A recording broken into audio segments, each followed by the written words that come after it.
The Himalayan kingdom of Nepal was until recently one of the least explored parts of Asia. It was only in the early 1950s that outsiders were able to travel in that kingdom. At that time, I began the anthropological exploration of Nepal by a study of the Sherpas who live in the area of Mount Everest in Khumbu. Today, this eastern region of Nepal is very well known through the many mountaineering expeditions and also many tourists who travel from Kathmandu to Khumbu. But the whole northwestern part of Nepal is still an almost unexplored area, particularly the area of Humla in the extreme northwest.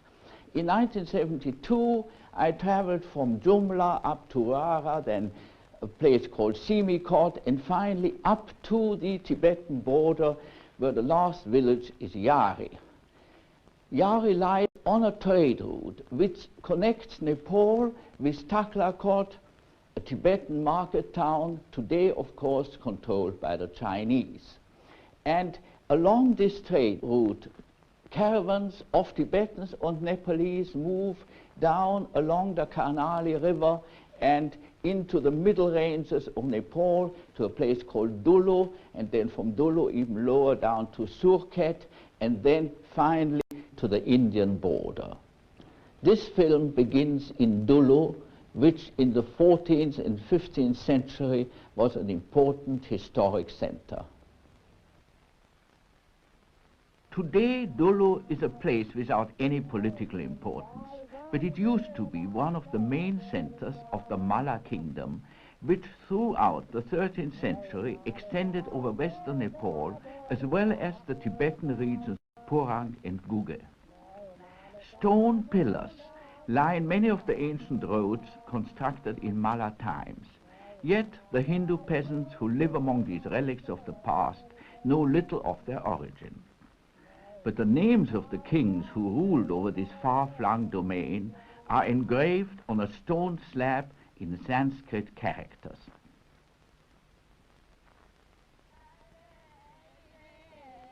Only a day's journey from Dulu lies the small market town of Dailek, one of the administrative headquarters of the Karnali zone. The narrow streets of the town contain numerous shops, and in the marketplace, villagers and townspeople exchange their produce. Without motorable roads, Dailek has not much contact with the rest of Nepal, but a pagoda-style Hindu temple recalls the architecture of Kathmandu. The middle ranges to the north of Dailek, rising to 10,000 feet, are the home of high-caste Hindus. Many of them trace their ancestry to Rajput princes. Driven from their Indian homeland by Muslim invaders, they settled in the Himalayan valleys and became rulers over the local population. Above flights of irrigated terrace fields lies Kalikot, the ancient center of a line of Thakuri rulers stretching back over 12 generations. Today the people of Kalikot lead the life of simple farmers, but stone monuments dating from the 15th and 16th century bear witness to the one-time importance of their village.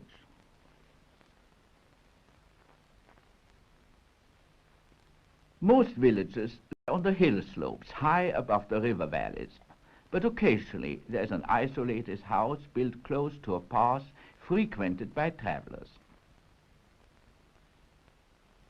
Here the women make a small income by selling food and home-brewed beer.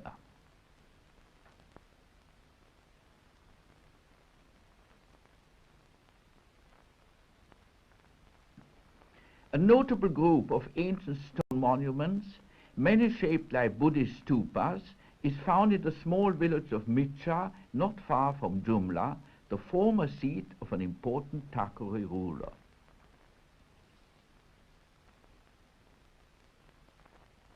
We do not know why the kings of Jumla erected so many monuments on a single site, but there can be no doubt that at one time Micha must have been an important ritual center. The monuments are 300 to 400 years old, and the roughly carved inscriptions are in a form of Sanskrit. Many of the carvings on the stone pillars depict Buddhist symbols similar to those appearing on Tibetan paintings. When the Malla kingdom crumbled, Buddhism declined in the region of Jumla. Today this area is exclusively Hindu, and the Buddhist monuments mean little to the present population.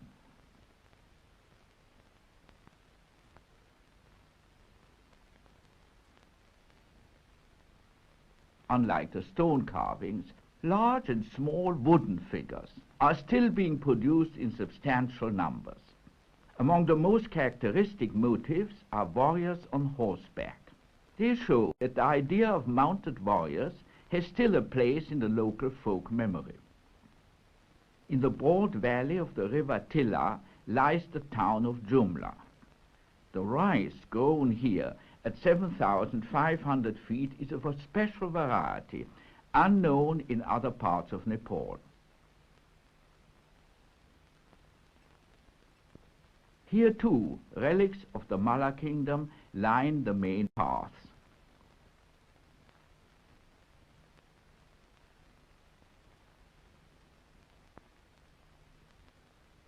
The majority of the village population consists of Thakuris and Chetris. Despite their high status in the caste system, they are hard-working farmers. Yet they have preserved the proud bearing of their warlike forefathers, and the women enjoy much greater freedom than Hindu women in other parts of Nepal. There's little prejudice against divorce, and the remarriage of divorced or widowed women is a general practice. The center of the old town of Jumla consists of a single broad street lined by low houses containing a few shops. The wares they offer have to be brought on man's or pony's back from the distant plains of India. Beyond Jumla stretches a belt of forested hills and large expanses of rolling pasture land. 2 days' journey through these hills brings you to the Sinja Valley, once the domain of a powerful Buddhist dynasty. In natural caves lying high above Sinja, clay objects with Buddhist inscriptions can be unearthed even today. Of the old buildings of Sinja, only the ruins of a fortress and a small temple remains. Though badly neglected, this temple is sometimes the scene of ritual performances. 2 stone lions survive as melancholic witnesses of a style of life which came to an end when Gurkha armies overthrew the rule of the Rajas of Sinja. Heavy flails are used for the threshing of millet. Hardly have the monsoon crops been harvested when the fields have to be ploughed before the sowing of the winter crops. The land is tilled with wooden ploughs, devoid of even the smallest iron point to serve as ploughshare, and the wooden spike of the plough has to be sharpened several times during a day's ploughing.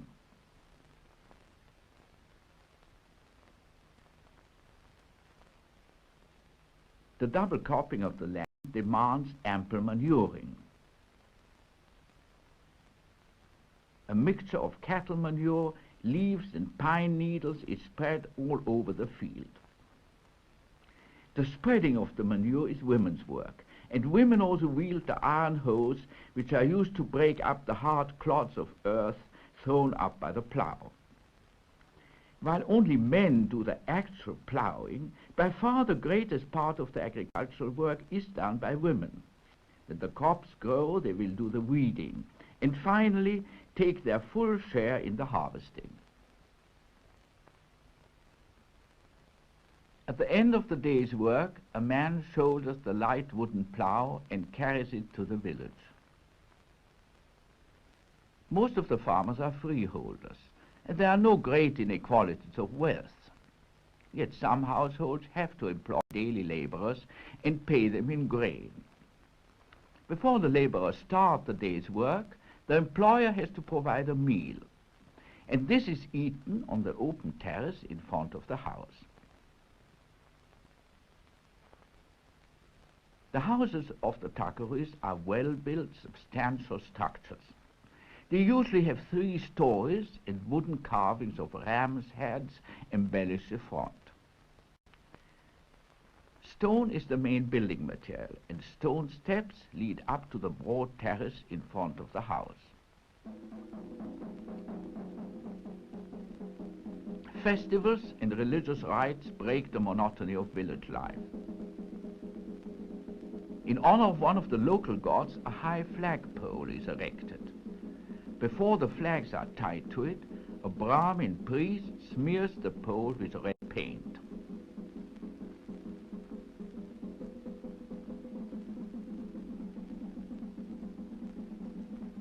The shrine of the god lies above the village, and on the flat roof of a nearby house, men of Thakuri caste are dancing and singing. Slowly and sedately, they shift around, with virtually no variations to the dance steps. And in their monotonous chant, the same phrases are repeated again and again.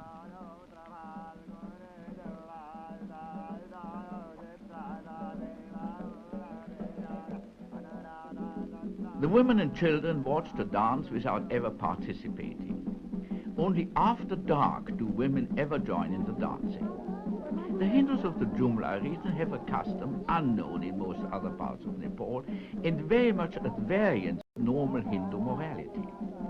Groups of men and girls meet at night on clearings in the forest, dance and sing songs, and enjoy the food and drink they brought with them. Such picnics offer many opportunities for romantic encounters, and as young wives are not debarred from joining in the fun, the contacts made at these parties often lead to elopements and divorces.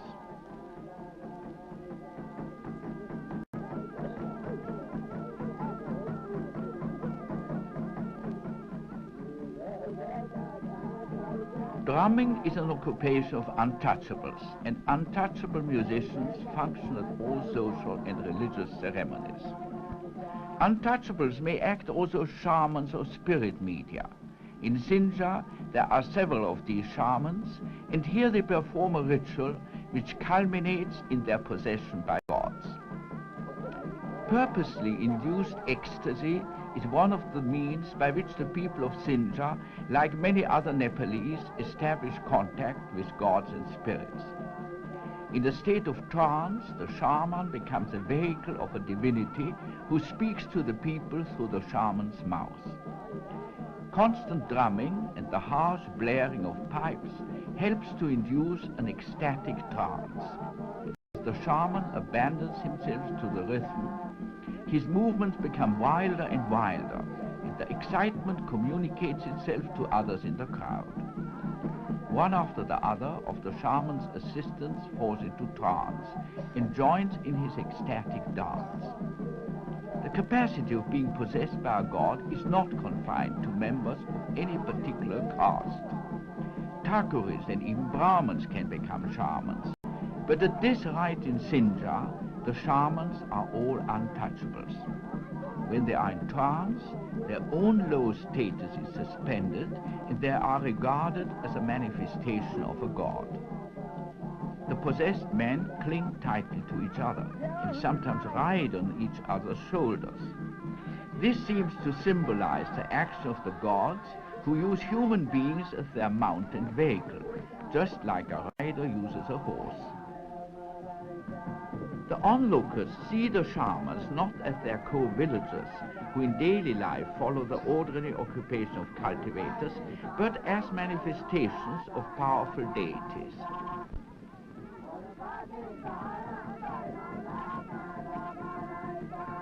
The attire of the shamans follows a traditional pattern. Round their neck and shoulders they have slung leather bands studded with small brass bells, and they wear short skirts rather than the usual tight Nepali trousers.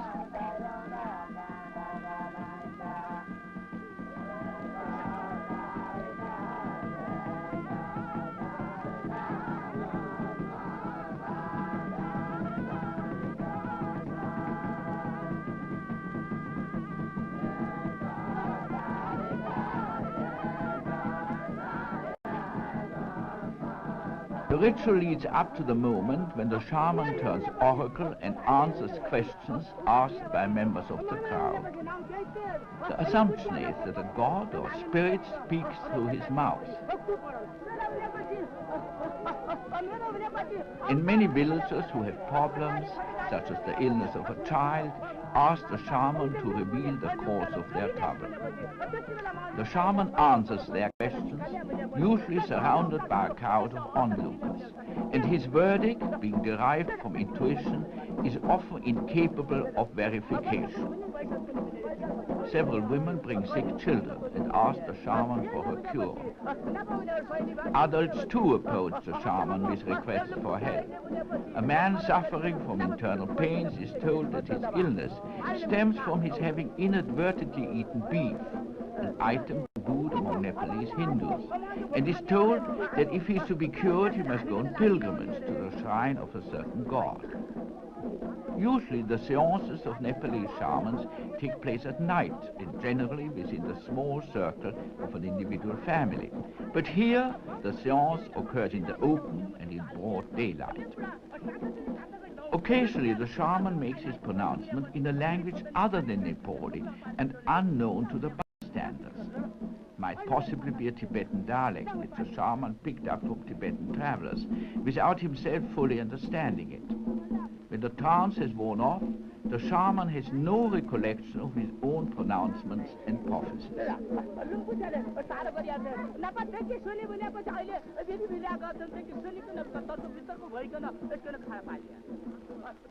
Journey to the north of Sinjar lies Lake R.A.I, recently renamed Lake Mahendra, after the late King Mahendra, the first Nepalese monarch ever to visit this remote part of the kingdom. Villages overlooking the lake are frequently visited by Bhotia traders carrying salt on the backs of their yak. The inhabitants of R.A.I village are the descendants of Thakuris from Jumla, ousted from their former domains. At R.A.I they found a safe refuge, but the move to an altitude of close on 10,000 feet forced them to accept a more frugal lifestyle.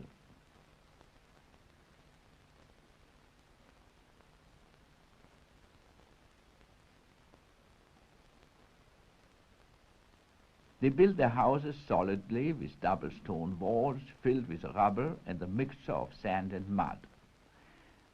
Such houses stand up well to the cold of the winter when villages are snowbound for long periods.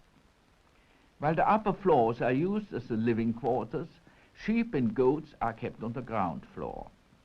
Every morning they are driven to nearby pastures, and children provide much of the labor required for the care of the animals. The R.A.I people are keen to maintain marriage alliances with families of equal status, and many marry their daughters to men of villages 10 or 12 days' journey away. Some 4,000 feet below the R.A.I lake lies the valley of the Mugu Karnali. The river is too large and too turbulent to be forded or crossed by boats. A rope bridge is the only means of getting men and loads across.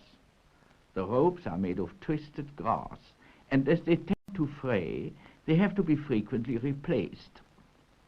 Travelers have to sit in a loop of rope fastened to a wooden yoke, which is dragged across the river.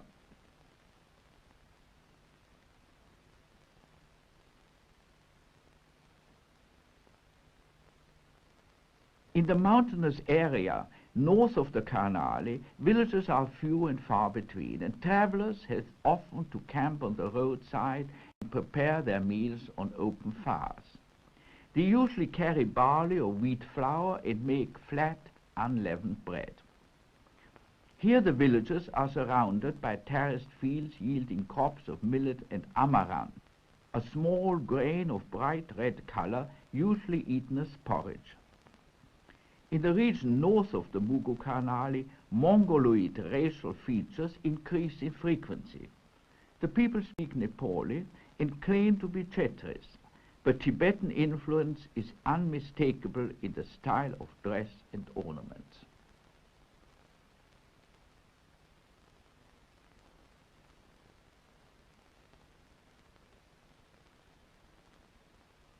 Children are scantily dressed, and in warm weather they often run about completely naked. But such clothes as they do wear are woven from local wool. Sheep are shorn twice a year, but wool is not the only material used for the production of textiles. The fiber of the bark of a shrub is also used for spinning thread, and such fiber thread is the raw material for the production of various textiles.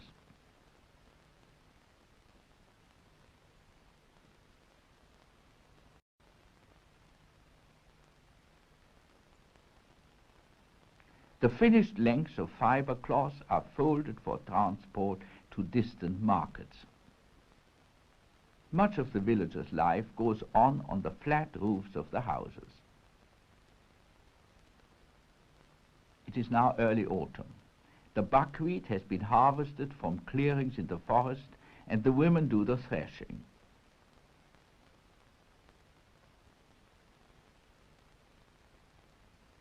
Many of the plots cleared of forest are irregular and full of stones. Ploughing with poorly trained bullocks is hard work, but it has to be done immediately after the buckwheat harvest in order to prepare the soil for the winter crops. Above 9,000 feet, dense rainforest covers the steep slopes, the trees festooned with moss. Higher still, pine trees take over from the deciduous forest.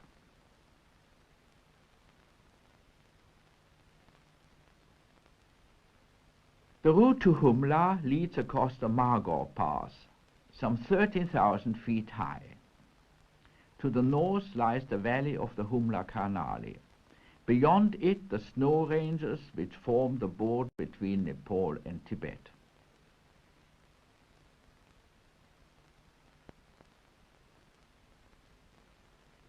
On the height of the pass, porters rest beside their loads and use the time for some mending of their footwear.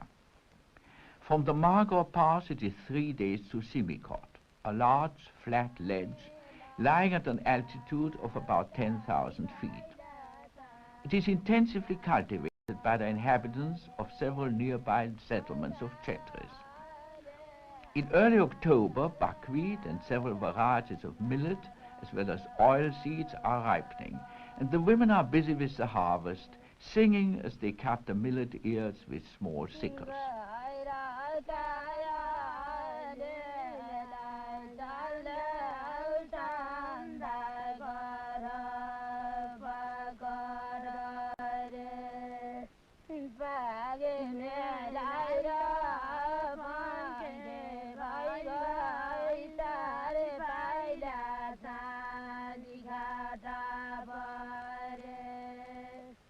Most of the crops, and particularly buckwheat, are threshed with flails of a type common throughout western Nepal. Another method is the treading out of grain with bare feet. This is employed for the threshing of the delicate ears of amaranth and some small millets.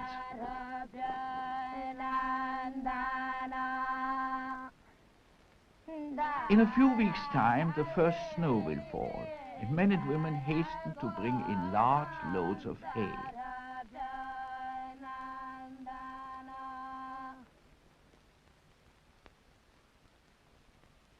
They are used from childhood to balancing the huge loads, and have no difficulty in negotiating the notched logs which serve as ladders. The bundles are stacked on the roofs and remain there until the hay has completely dried. Such stores of cattle fodder are essential, because villages and pastures may be snowbound from late October until April. While most sheep and goats are taken south to lower regions, cows and plough bullocks remain in Humla and depend on the stores of fodder.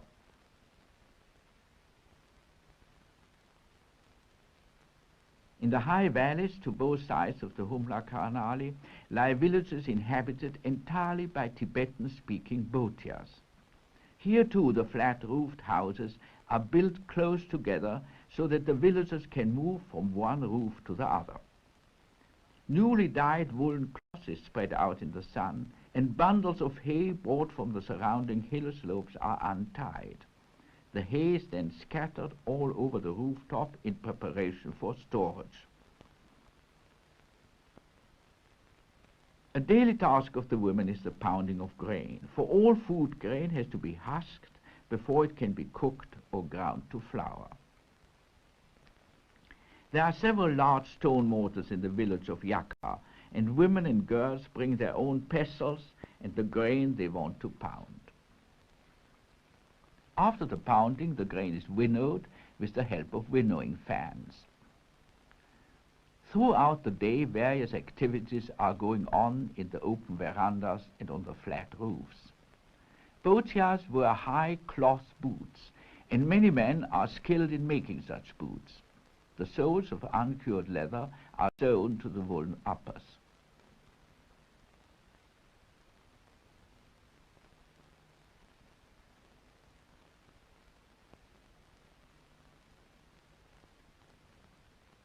Women as well as men spin wool, and when there is no work to be done in the fields, the girls spend much of the day spinning.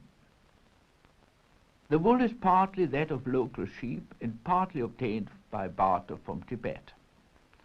The women of Yakpa are exceedingly gay and self-possessed.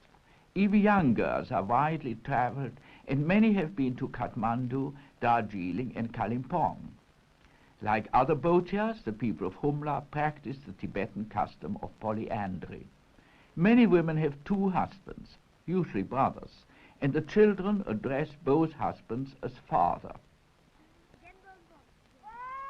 The early onset of cold weather with falls of snow on the high pastures makes it necessary to prepare for the bringing down of the cattle to the pastures close to the village. As there are still some standing crops, fences will have to be mended and paths blocked. Shouting from a rooftop, the wife of the village headman calls the village elders together.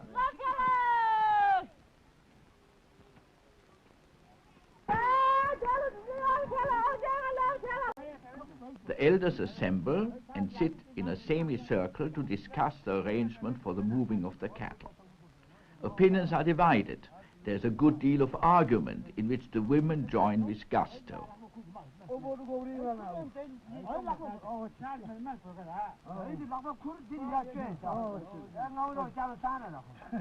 After more than an hour's debate, agreement is finally reached. The people of Yakpa also worship various tribal deities, and here a sheep has been killed and is being cut up. The heart and liver will be roasted and offered to the god. The village guardian then mixes buckwheat flour with water and prepares a dough suitable for making sacrificial figures. These are similar to the conical torma used in Buddhist ritual. 13 of these figures are prepared. They are decorated with spike-like pieces of dough put into a brass dish and then placed on a crude stone altar.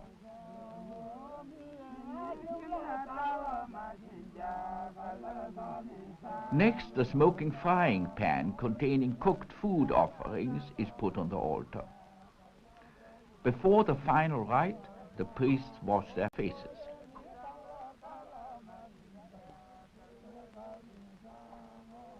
While the priests chant, several other offerings are placed on the altar. At the end of the ceremony, the villagers celebrate the festival with singing and dancing. The type of dance and the accompanying songs are very similar to those of other Tibetan-speaking people of the Himalayas.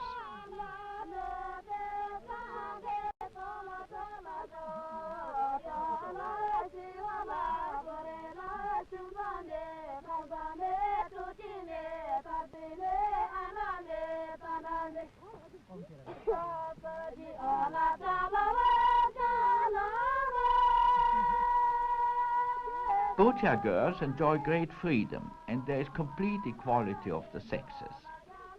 Their clothes are of homespun wool, and their rich ornaments contain coral and turquoise beads of very considerable value.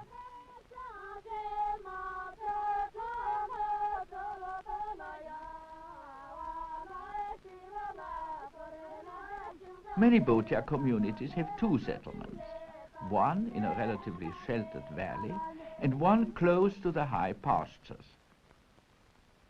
During the summer and early autumn, the people of Dinga live in this settlement at an altitude of close on 12,000 feet. The houses are well built and the flat roofs are the scene of many domestic activities.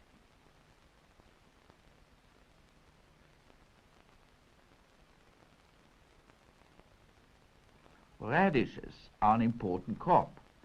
They are cut into slices and then spread out on the roof to dry. They are preserved to be eaten in the winter or used for barter with Tibetans. Dinga women weave throughout the year, and even at a time when there is agricultural work to be done.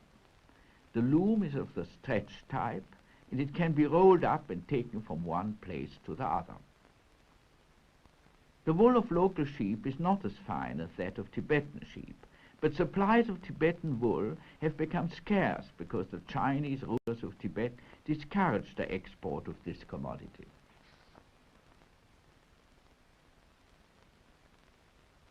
The raising of livestock is an essential factor in the economy of all inhabitants of Humla, and its importance increases in proportion to the altitude of settlements and the diminishing agricultural production. Yak are bred from 10,000 feet upwards and are kept exclusively by Bhotias. They are bred not only for their milk and meat and their carrying capacity in high and rugged country, but also for the crossing with common cattle. The resulting hybrids command high prices among the Bhotias' Hindu neighbors, and the breeders themselves value the cows for their high milk yield and use the bulls as pack animals and for plowing. Next to the breeding of yak, the Bhotias of Humla pay great attention to the raising of sheep and goats. They are of vital importance as the only pack animals which can negotiate the routes to the middle ranges and endure the hot climate of the lower country, where yak cannot be used. The pastoral economy of the Humla Bhotias inevitably involves seasonal moves between regions of different altitudes, and this is facilitated by the possession of alternative houses within easy reach of grazing grounds above the tree line. In the autumn, Bhotias move with their herds to their villages in the lower valleys, where the animals find grazing when the higher pastures are already affected by frost.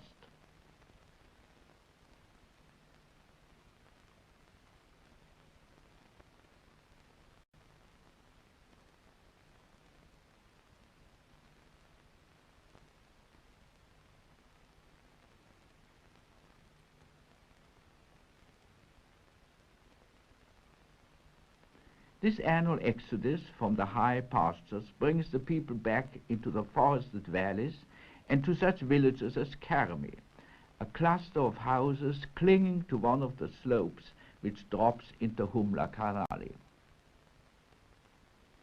Stone structures and natural boulders bearing Tibetan inscriptions indicate the Buddhist tradition of Karmi.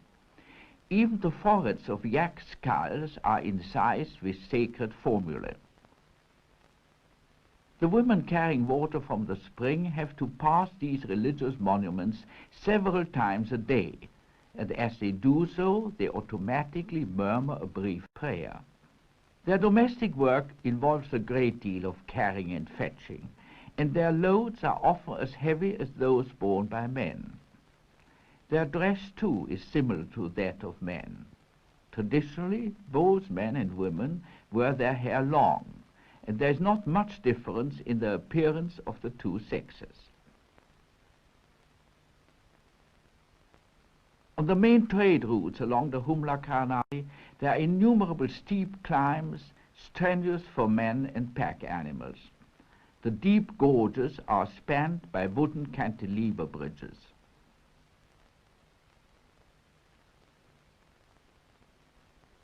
One of these bridges lies on the approach to the Buddhist temple of Muchu. This temple had fallen into neglect until a Tibetan reincarnate Lama took an interest in its restoration. The Lama, whose reputation had spread throughout the Bhotia community of Humla, had inspired the local population to give their labor free. The roof has to be virtually remade. Earth and sand are drenched with water and then steadily pounded till the resultant plaster forms a rain-resisting cover. While the rebuilding was in process, the statues and ritual objects had been set up in a tent. With the building of the temple nearly completed, the reincarnate Lama has ordered their return to the temple, and this is the occasion for a solemn ceremony. Among the statues is one of Guru Rinpoche, the patron saint of the Nyingmapa order, and he is followed by lamas carrying a whole library of hand-printed books. White ceremonial scarves to be draped over the statues are prominently carried in the procession.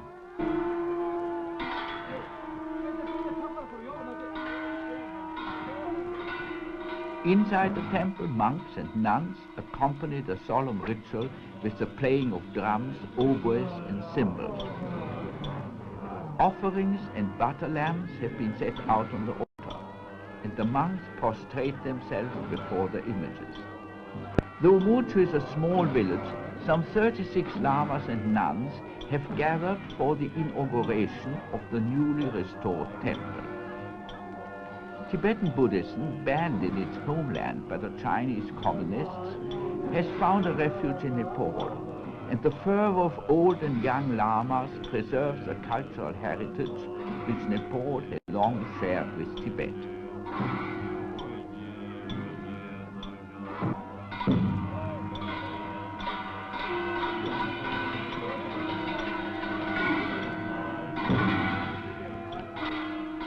From the newly restored temple of Muchu, it is only one day's journey to Yari, the last village before the Tibetan border.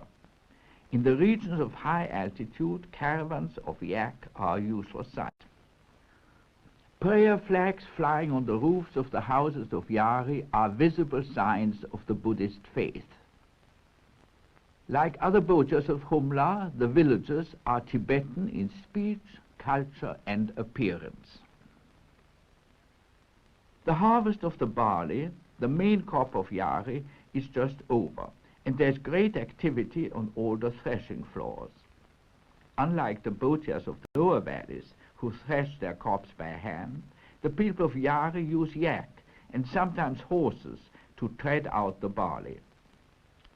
Yari lies at the lower end of a broad valley amid extensive pasture land, which provides ample grazing for yak and sheep. The main route from Humla to Tibet leads through this valley and ascends to the Nara La, a pass well over 16,000 feet in height. The Nara Pass was one of the links between the southern and the trans-Himalayan part of the historic Mala kingdom, and it remains the gateway to the region of Taklakot. Looking northwards and across the political frontier from the Nara Pass, one sees far into Tibet. There the landscape is almost devoid of vegetation, but near some small villages there are some patches of cultivated land. Taklakot is the market town where for centuries the people of Humla exchanged rice and other grains for the salt and wool of Tibet. The local Tibetans also used the route across the Nara to come for trade to Nepal. For some years, Tibetan traders were not allowed to leave Tibet with their caravans of yak or sheep, but now the restrictions imposed by their Chinese rulers have been relaxed, and Tibetans from the vicinity of Taklakot can once again cross over into Nepal. A large flock of Tibetan carrier sheep and goats are arriving at the approaches to Yari. They are of a long-haired variety, different from the sheep and goats bred in Nepal. The Tibetans who have come with them store the bags of salt in the houses of friends and trade partners. They have come to barter the salt for the rice, wheat and barley which the Yari people obtain from the lower regions of Nepal. But they cannot dispose of all the salt at once, because there are not yet sufficient supplies of grain at Yari. The older traders wear traditional Tibetan dress, but the young men sport Chinese caps and Mao buttons. Many of the Tibetan traders have friends and kinsmen in Yari, and they are offered hospitality whenever they come. The hostess prepares tea and churns it with butter and salt.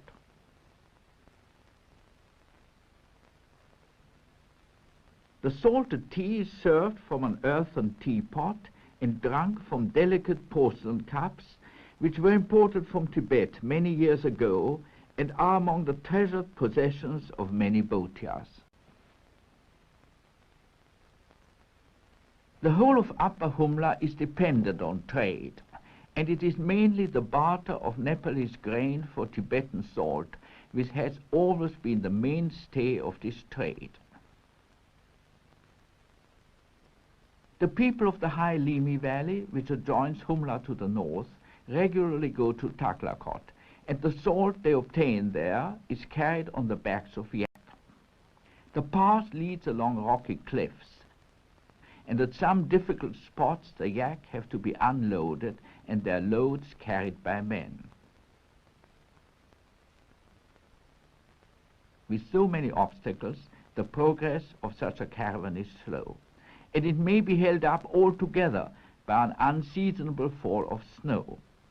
The snowfall in which the caravan was caught near the village of Karmi lasted only 2 days, but in late October it was unexpected, and it upset the travel arrangements of many traders.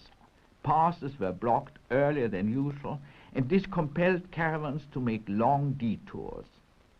The boys of Karmi celebrate the first fall with a game of snowball.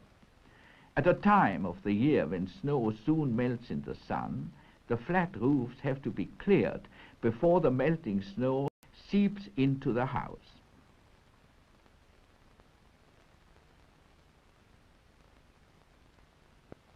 A characteristic feature of Humla is the many mills where people grind their grain. They are arranged in series with water flowing through channels and wooden ducts from one mill to the next. The mills are a convenient place for people from adjoining villages to meet and to exchange news while they wait their turn.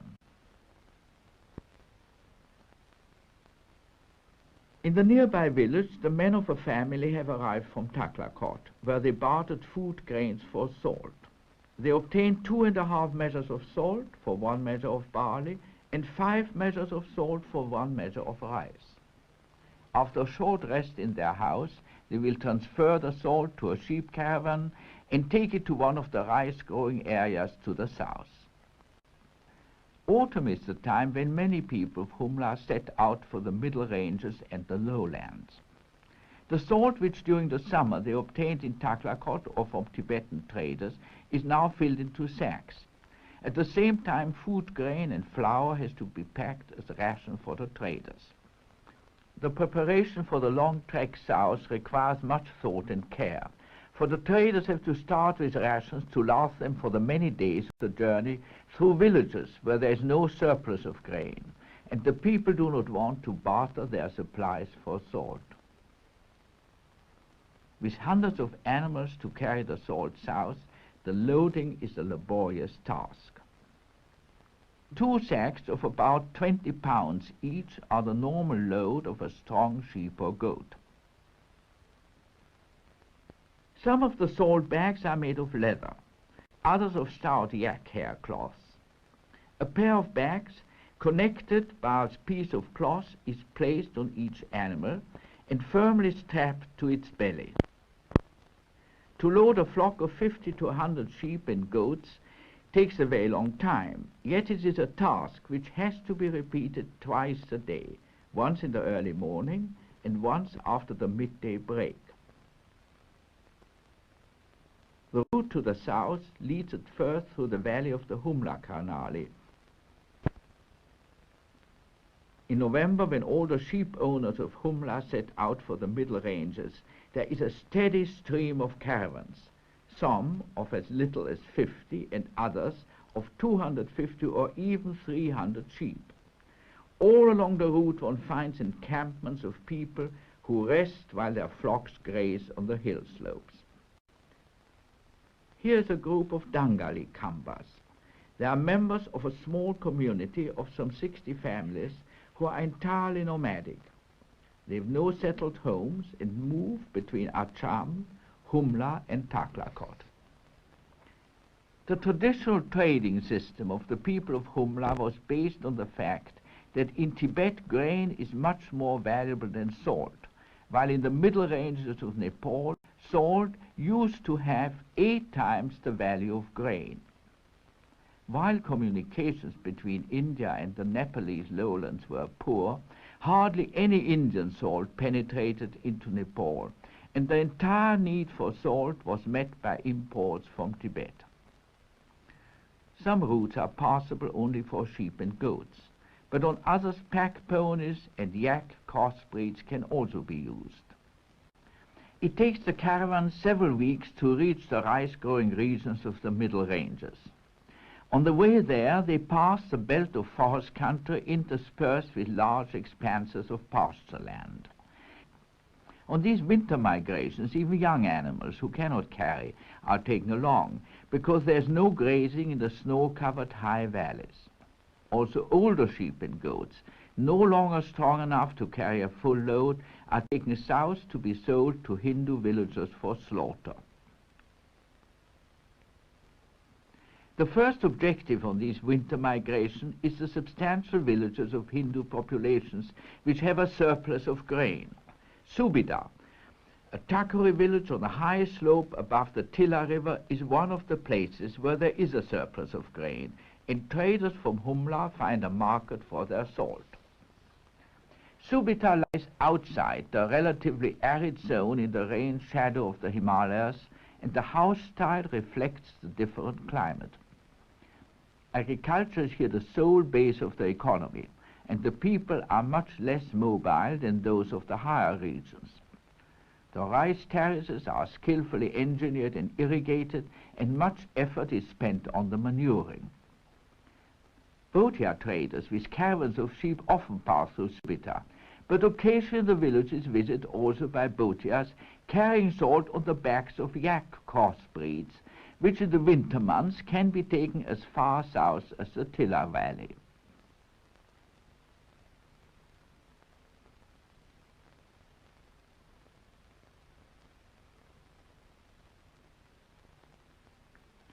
The profits the traders of Humla can make have recently declined.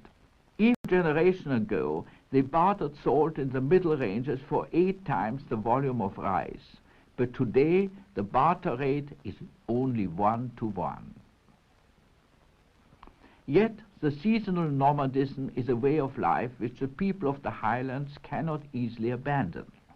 Sheep and goats must be taken to regions free of snow where they find pasture during the winter, and the herdsmen are used to camping wherever there is suitable grazing for their flocks.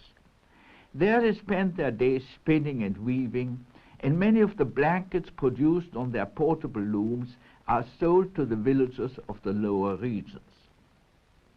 As the caravans from the high valleys approach the lowlands, they converge with another flow of seasonal migrants.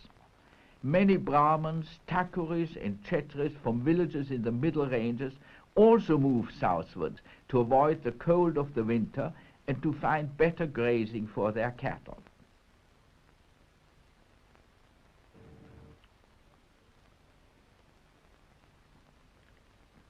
The whole elaborate pattern of movements of people, animals and goods depends to a large extent on the possibility of selling Tibetan salt to the producers of a surplus of rice grown in the lower regions of Nepal.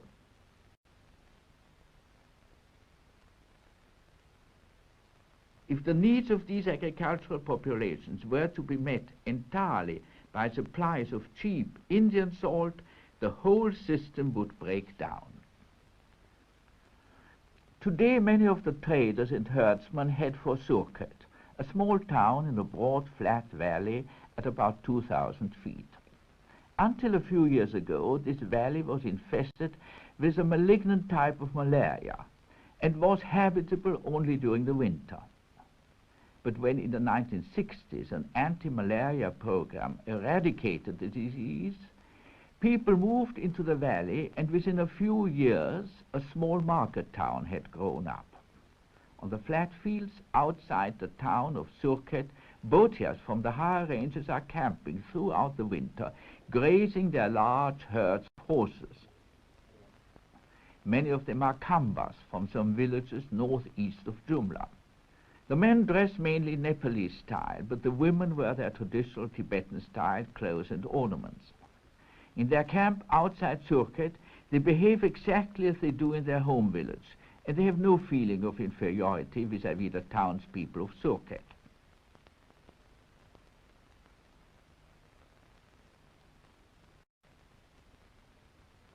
The women weave blankets and woolen cloth on stretch looms, as well as the more complicated treadle loom, and they soften the wool of their sheep by beating it with sticks. The outlook for these semi-nomadic groups is a gloomy one, for the improvement of communications will inevitably erode the whole basis of their delicately balanced economy. The trading pattern is already changing.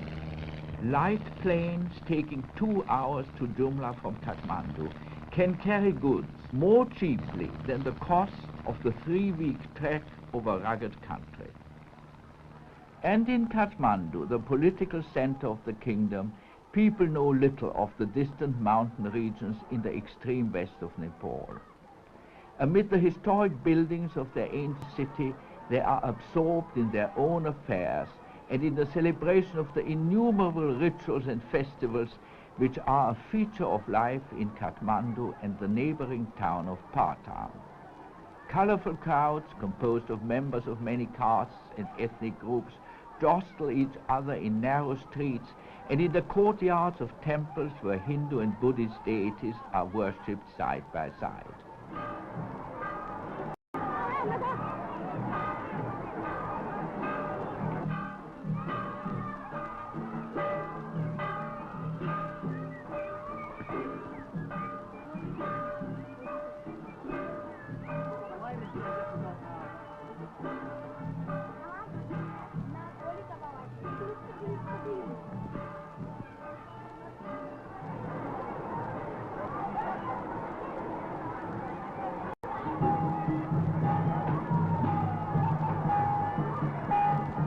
The Bhotias of Humla seldom visit Kathmandu. There is a world of difference between their tranquil life in the high mountains and the bustling crowds of the capital. Yet the city dwellers of Kathmandu and the mountain dwellers of Humla are both characteristic strands in the complex fabric of the civilization of Nepal.